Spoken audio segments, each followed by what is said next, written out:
विषय असा आहे, खोपोली नगरपालिकेमध्ये आमदार साहेबांनी एक चांगला चेहरा लोकांच्या समोर आणला।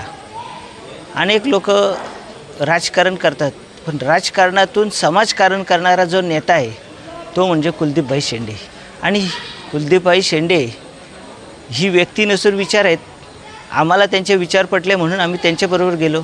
गेली अनेक वर्ष आम्ही बघतोय राजकारण, पण माझ्या पण मनातला नेता म्हणजे कुलदीपभाई। आज या ठिकाणी निवडणुकीमध्ये प्रचार करत असताना प्रत्येक ठिकाणी प्रत्येक माणसाचा चेहरा बघतोय। कुलदीपभाईच्या समोर आल्यानंतर त्याचा चेहरा एक उल्हसित होतो की हा नेता आम्हाला पाहिजे, अशा प्रकारचं मत त्या माणसाचं आहे, ते त्याच्या चेहऱ्यावरून स्पष्ट दिसतं।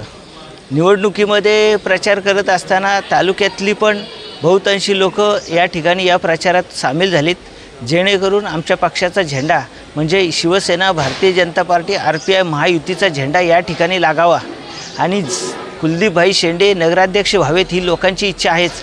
त्यानंतर निवडणुकीमध्ये 15 वॉर्डमध्ये जे उमेदवार आहेत ते सर्वच्या सर्व शिवसेना, भारतीय जनता पार्टी आणि RPI ही आमची जी महाराष्ट्रात युती आहे तीच आमची युती या ठिकाणी आहे आणि ती अभेद्य राहील असं मला वाटतंय।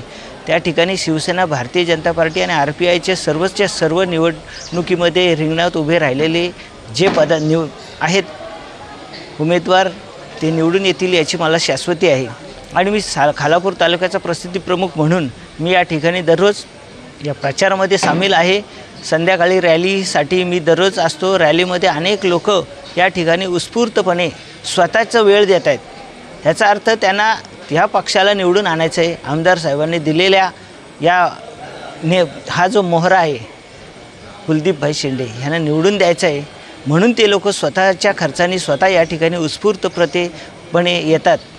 मला खात्री आहे की लोक पैसे देऊन आणण्यापेक्षा स्वतःहून येणारी जी लोक असतात ती 100% मतदान करतील आणि आपलं मत कोणाला द्या ते सांगतील। कुलदीपभाई शेंडेंना मतं द्या म्हणून लोक सांगतील। याचा अर्थ कुलदीपभाई शेंडे 100% निवडून येतील आणि या ठिकाणी शिवसेना, भाजपा, RPI महायुतीची सत्ता या ठिकाणी खोपोलीमध्ये लागेल आणि आमदार साहेबांचं स्वप्न पूर्ण होईल, नव्हे तर खोपोलीच्या जनतेचं स्वप्न पूर्ण होईल अशी मला खात्री आहे।